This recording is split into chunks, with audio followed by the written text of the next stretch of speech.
Otep à tous, bienvenue sur la chaîne des panafricanistes par essence, par conviction et par excellence, celle des citoyens kémites par nécessité et obligation de combat. Nous sommes une chaîne qui n'est guidée que par nos ancêtres et rien que par les ancêtres qui appartiennent à l'égrégore du monde noir. Par conséquent, nous ne croyons en aucun dieu venu de l'étranger. Toutefois, cette vidéo n'est aucunement destinée à inciter à la haine ou à la violence, car nous menons un combat qui est d'abord et avant tout spirituel, intellectuel et démocratique. Ensuite, il est politique, géopolitique et géostratégique. Contre l'impérialisme, le colonialisme, le néocolonialisme et l'endocoloniat, qui sont tous qualifiés de crimes contre l'humanité. Nous menons ce combat sur la base du principe fondamental que nous avons hérité de nos ancêtres kémites, qui est celui de la Marat, c'est-à-dire solidarité, vérité et justice. Vous êtes donc en droit de connaître la vérité, nous avons l'obligation de vous dire la vérité, rien que la vérité, afin que justice soit rendue au continent africain. Et ça, c'est notre modeste contribution dans cette noble lutte en faveur de la souveraineté, la dignité, la solidarité et l'unité africaine. C'est exactement ça que nous appelons le panafricanisme. Bien-aimés frères et sœurs, j'ai écouté l'intervention de Succès Masra, le grand opposant tchadien, sur la chaîne France 24, si j'ai bonne mémoire. J'ai été un peu choqué, un peu déçu. C'est vrai qu'il y a un élément important qu'il a sorti, c'est de nous faire comprendre que l'armée française est une armée sans domicile fixe. Mais quand vous regardez le fond de sa théorie, le fond de sa pensée, nous n'avons pas, à mon avis, vous pouvez penser comme vous voulez, à mon avis, nous n'avons pas affaire à un panafricaniste. Parce que les vrais sujets panafricanistes, il ne les a pas effleurés. Il ne les a pas abordés. Il a parlé d'autres choses. Il a parlé de lui, parce que bon, il est très arrogant aussi. Il est imbu de sa personnalité. Il a vraiment parlé de lui, il a vraiment parlé du Tchad. Et il a donné des informations que moi, je trouve un peu nuancées. Parce que Monsieur Succès Masra vous dit que le Tchad est le berceau de l'humanité. L'Afrique est le berceau de l'humanité. Le Tchad n'est pas le berceau de l'humanité. On n'a pas de précision exacte de où était le premier, où a été créé le premier homme en Afrique. Tout le monde est d'accord, y compris les Occidentaux. Ils savent que le premier homme a été noir, il a été créé en Afrique.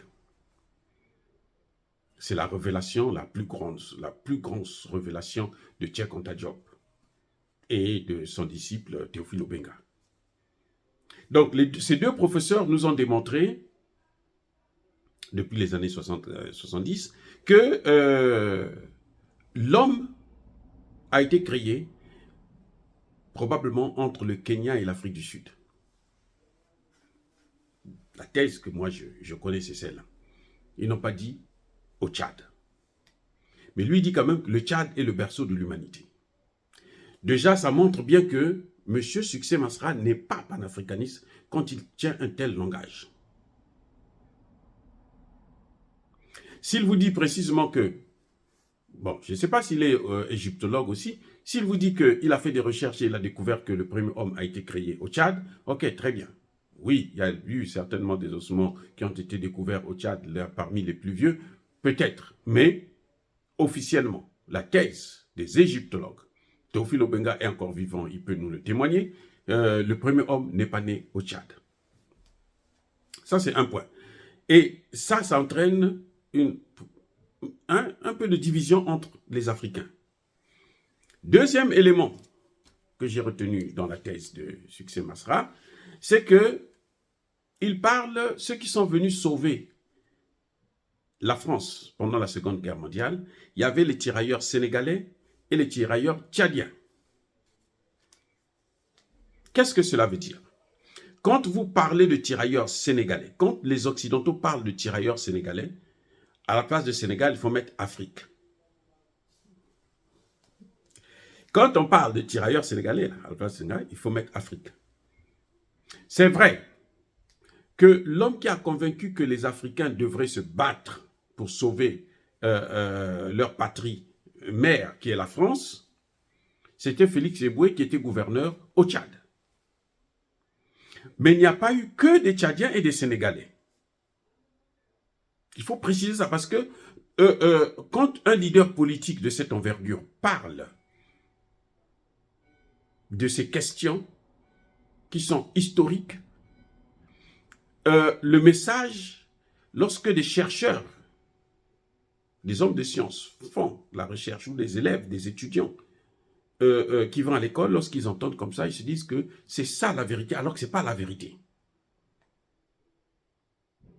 Parce que quand on parle de tirailleurs, je vous ai dit, quand on parle de tirailleurs sénégalais, on parle des Africains.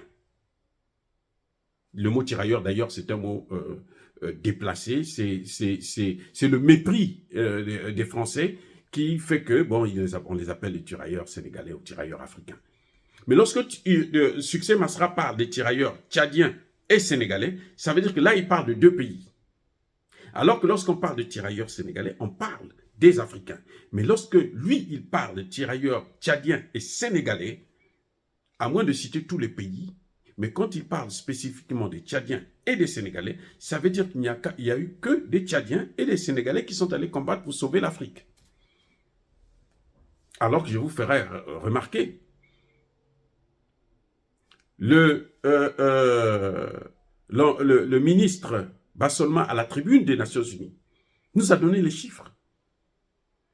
Le Mali, le Burkina et le Niger ont perdu 82 000 personnes.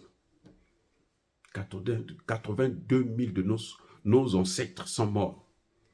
Ces ancêtres qui venaient du Mali, Burkina et Niger. Donc quand il dit Tchadien et Sénégalais, ça veut dire que monsieur pense qu'il n'y a que des Tchadiens et des Sénégalais qui ont fait cette intervention. S'il avait dit des tirailleurs sénégalais, on comprenait que non, il parle de l'Afrique. Parce que c'est comme ça que ça s'explique. Mais quand il cite deux pays seulement, ça veut dire qu'il n'y a que deux pays qui ont fait l'intervention. Et ça, c'est faux sur toute la ligne. Troisième élément. Un autre élément. Vous savez, on a trop souffert, les Africains. Nous avons trop souffert pour qu'on puisse se faire avoir tout le temps par les nôtres. Et les plus dangereux, ce sont les nôtres. C'est pour ça que dès que vous voyez déjà ça commence à venir, il faut frapper. Je ne suis pas contre Succès Masra. Hein. Non, non, non, non. Je veux seulement qu'on puisse établir la vérité. Qu'on puisse comprendre exactement ce qui se passe. Monsieur Succès Masra vous dit, j'étais en mission à l'international. Il y a un problème. J'étais en mission à l'international. Il a oublié un mot, à l'international socialiste. Oui. Il était en mission à l'international socialiste. J'étais en mission au niveau international, c'est différent. Et encore, même quand tu dis j'étais en mission au niveau international, qu'est-ce qu'on appelle la communauté internationale? Les gars, c'est quoi la communauté internationale? Actuellement, au moment où nous parlons, avec tout depuis la situation, la guerre en Ukraine, la communauté internationale, c'est la communauté occidentale. Oh, bien. Oh. Quand on parle de la communauté internationale, c'est les États-Unis et les pays européens. L'Afrique n'est pas là-dedans. L'Afrique décide en quoi? C'est maintenant qu'on a amené l'Afrique au G20, encore. Pourquoi?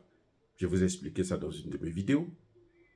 C'est pour empêcher à ce que les Africains puissent aller en masse vers les BRICS, pour soutenir la multipolarité.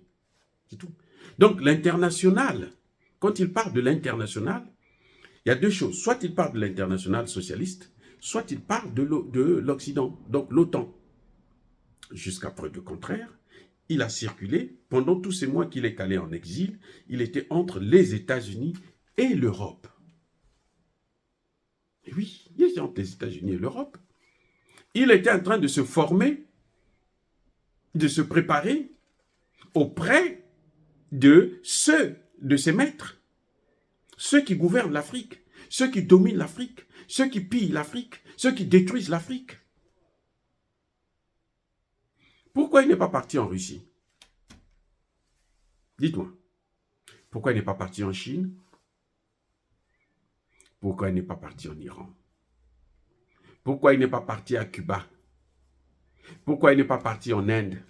Il s'est limité à États-Unis, Europe. Ça a toujours été comme ça. La France-Afrique, là, c'est ça. La France-Afrique, vous êtes entre l'Europe et les États-Unis. Vous allez me dire que les États-Unis, c'est un pays, c'est des Anglais. Oui, ils parlent anglais. Mais la France-Afrique, là, le concept de France-Afrique, là, il est au-delà. En fait, c'est juste le mot qui reste. Mais en réalité, c'est l'OTAN-Afrique. Vous le voyez au Niger. Vous l'avez vu en Libye. Vous le voyez dans le Sahel. C'est qui détruit? C'est l'OTAN qui est en train de vouloir mettre des bases militaires partout. Maintenant, les Américains veulent avoir une base militaire au Kenya aussi. Ils veulent avoir une base militaire au Cameroun. Donc, vous avez, quand il parle de l'international, par rapport au voyage qu'il a effectué, eh bien, c'est quelqu'un qui est limité à l'OTAN, au territoire otanien. Parce que, vous voyez, Kémy Séba fait le tour du monde. Hein. Il va en France, il va en Belgique, il va aux États-Unis, il va... Voilà un panafricaniste. Il faudrait que vous puissiez bien comprendre. Si Kémy Séba ne peut plus venir aux États-Unis, c'est parce que les Américains lui ont interdit. Voilà, il est sous interdiction de fouler le sol américain. Ce n'est pas lui-même, si ce n'est que lui, il circule partout. Que je sache, on n'a jamais demandé à Sucé Masra de ne pas aller en Russie, de ne pas aller en Chine. La Chine est le premier investisseur actuellement en Afrique. Donc, quand vous êtes un homme politique de grande envergure, vous savez que vous êtes prêt à prendre le pouvoir, vous voulez prendre le pouvoir, vous devrez connaître la Chine parce que vous allez dealer avec la Chine. Vous savez qu'il y a des bases militaires françaises dans votre pays et que ces bases-là, il y a le peuple qui aujourd'hui est en train de demander le départ de ces bases militaires. Vous savez que vous devrez dealer avec la Russie d'une manière ou d'une autre. Mais oui, bien aimés frères, ça c'est clair. Donc, quand Succès Masra parle de « j'étais en mission à l'international », déjà qu'il lui a envoyé en mission. Je vais vous rappeler une chose. Succès Masra est opposant depuis l'époque de Idriss Déby Itno, le père, le maréchal. À un moment donné, pour des manifestations contestées, mal organisées et tout, il était recherché. Vous savez où est-ce qu'il était parti se cacher? Qui le protégeait? L'ambassade des États-Unis. Si vous n'êtes pas un homme des Américains, l'ambassade des États-Unis va vous livrer. Si vous n'êtes pas un homme des Français, l'ambassade des États-Unis va vous livrer. Je vous donne un exemple. Bien aimés frères, je vous donne un exemple. Sylvanus Olympio, il a été assassiné où? Devant le portail des États-Unis. De l'ambassade des États-Unis au Togo. Oui. Sylvanus Olympio a été assassiné devant le portail. Il est venu, il a demandé la protection. Vous savez ce que les Américains ont fait? Ils ont appelé les Français, ils disent, il est ici devant notre portail là, venez l'achever. Ils sont venus l'achever. Donc si on a laissé Succès Masra rentrer là, c'est parce que ils travaillent avec eux. C'est comme ça. C'est ça la politique, les gars. Il ne faut pas se leurrer. Il ne faut pas se leurrer. Je ne soutiens pas Kaka Déby. Je ne dis pas qu'il est meilleur. Parce que pour moi, le meilleur candidat pour le Tchad, c'est celui qui va déclarer, avant même des élections, que l'armée française doit partir, qui va nous enlever le franc CFA. Ça, c'est le meilleur candidat. Ça, c'est le panafricaniste. Et je le soutiendrai. Même si ce sera d'abord des paroles, mais bon, vaut mieux des paroles que rien. Quelqu'un qui se tait. Et vous voyez que Succès Masra, quand il vous parle de l'international socialiste, quand il vous parle de sa mission à l'international, quand il vous parle de son combat, il se réfère à 2 pays seulement. Le Tchad, le Sénégal. Le Sénégal, il parle de qui? Il parle d'Ousmane Sonko.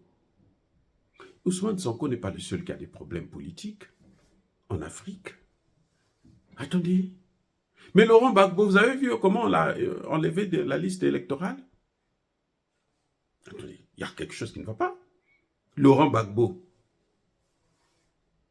lui, c'est Ousmane Sonko seulement. Ça, c'est un leader. Ok, je n'en disconviens pas. Ils sont tous jeunes, ils se connaissent, puisqu'il a même dit que c'est mon ami. Ils se connaissent, c'est tout, machin, tout ça. Très bien. Ça, c'est formidable. Mais pourquoi il ne parle pas d'autres opposants qui ont des problèmes? Que dit Succès Masra du Mali, du Burkina Faso, du Niger, de la présence militaire française au Niger? Vous allez me dire, il dit, la France est un partenaire sans domicile fixe. Parce qu'il quitte un pays pour aller dans un autre. Il ne dit pas que la France devrait quitter aussi le Tchad.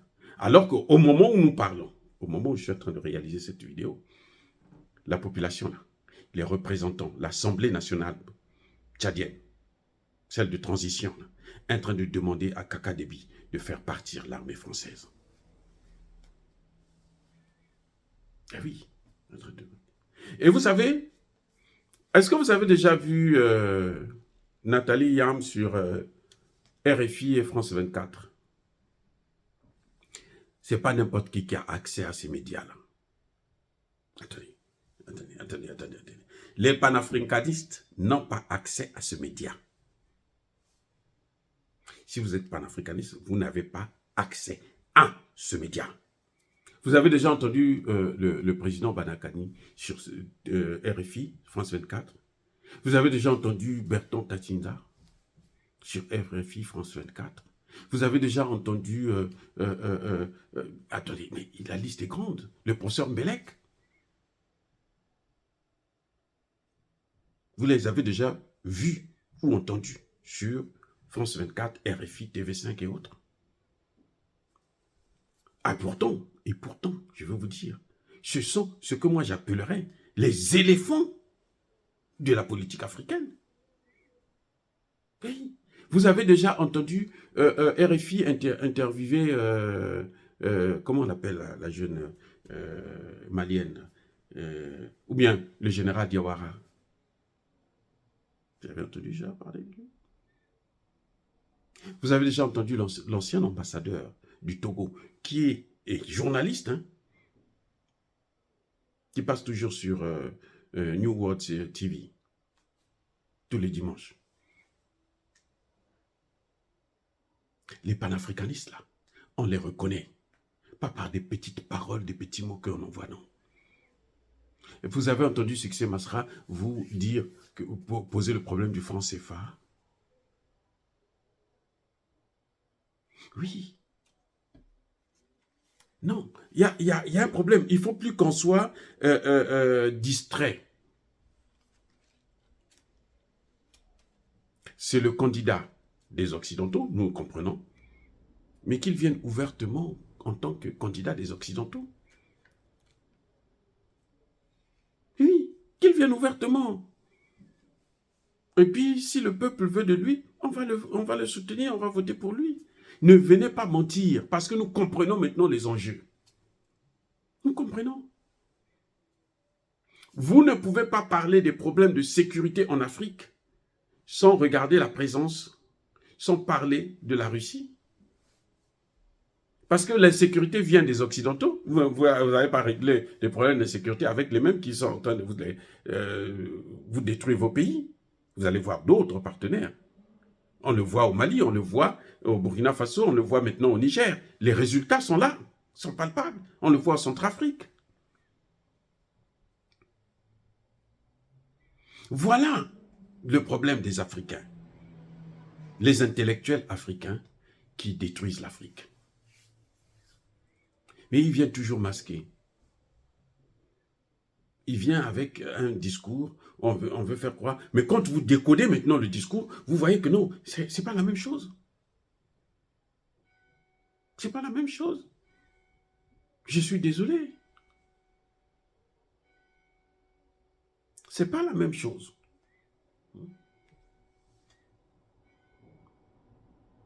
Donc, bien aimés frères et sœurs, pour ne pas être trop lent, est-ce que dire cela, c'est inciter à la haine ou à la violence? Non. Est-ce que dire cela, c'est faire un choix entre Kaka Déby et Succès Masra? Non. Je vous dis tout simplement que là, moi, je ne vois pas le panafricanisme. Parce que qui parle du panafricanisme, il y a deux choses qui sont essentielles. C'est la monnaie, c'est la présence des bases militaires françaises qu'il faut absolument régler. Et il y a un autre élément que j'allais oublier.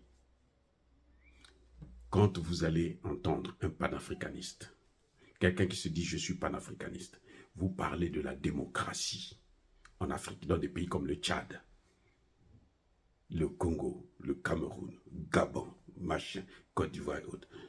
Parlez de la démocratie là, au Mali, Tchad, Centrafrique et autres. La démocratie là, c'est que ce n'est pas un panafricaniste. La démocratie n'a pas droit de citer en Afrique actuellement. Notre problème, c'est la sécurité. Notre problème, c'est le pillage de nos ressources qu'il faut régler. Notre problème, ce sont des problèmes économiques et sociaux.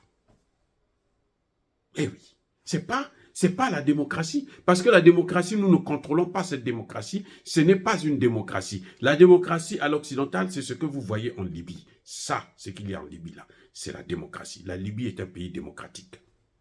L'Irak est un pays démocratique. L'Afghanistan est un pays démocratique. C'est cette démocratie que vous voulez. L'Afrique n'a pas besoin de ça. L'Afrique veut d'abord la sécurité. Et cette sécurité-là, ce n'est pas les présidents qu'on obtient par compromis à l'africaine après avoir eu des élections. Il y a eu élections, mais il y a un compromis à l'africaine. Au Congo démocratique, au Niger avec Bazoum, et puis en Côte d'Ivoire avec Alassane Ouattara, ce sont les Blancs qui l'ont mis là. Ce n'est pas la démocratie. Donc quand vous avez un candidat qui vous parle dans sa bouche là que démocratie, démocratie, démocratie, c'est faux. Rien aujourd'hui ne peut nous prouver que ceux qui ont tiré sur des jeunes de 11 ans, mais quand on tire sur des jeunes de 11 ans là, c'est pour traumatiser la population. Rien ne peut nous prouver que ce sont des militaires. C'est la police tchadienne qui a commis ce forfait. Rien ne peut vous le dire.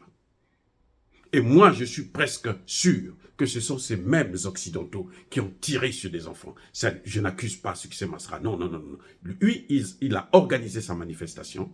C'est tout à fait normal. Est-ce que la manifestation, il l'a organisée à la demande des Occidentaux parce qu'eux, ils voulaient intervenir? Mais le forfait a été causé par eux. Qui a tué Idriss Déby? Mais c'est bien les Français. Au Sénégal, rien ne prouve que c'est la police sénégalaise qui a tiré. Les militaires africains, même quand ils ont reçu l'ordre de mater, ils ne vont pas aller tuer des petits-enfants de 11 ans, 10 ans. Ça dit que c'est très très rare, à moins qu'ils soient drogués, payés pour ça. Mais comme ça, ils font leur travail. Un militaire africain, qu'il soit malien, qu'il soit tchadien, qu'il soit sénégalais, qu'il soit camerounais, ivoirien, des petits-enfants de 11 ans qui ne sont pas armés, un militaire, un policier va tirer sur eux à balles réelles, c'est faux. Il y a quelqu'un d'autre qui a tiré parce qu'il veut mettre les Tchadiens, il voulait mettre les Tchadiens en conflit, il voulait mettre les Sénégalais en conflit. On veut salir le nom du gouvernement, celui qui est là au pouvoir, probablement. Ou bien on veut salir le nom de l'opposition. C'est comme ça que ça se passe. Quand on ne connaît pas cette réalité, on ne fait pas la politique. Oh, bien-aimés frères et sœurs, soyez bénis, abondamment bénis. Je persiste et je signe par le Dieu des Kémites et par nos ancêtres angélisés. Mais que tous ceux qui persécutent le continent africain, le pillent et le déstabilisent, qu'ils soient noirs, blancs, chinois, arabes, indiens, qui qu'ils soient, qu'ils soient punis, maudits, foudroyés, neutralisés, écrasés, effacés par ce Dieu des Kémites et par nos ancêtres angélisés. Vive l'Afrique éternelle, j'ai dit et j'assume.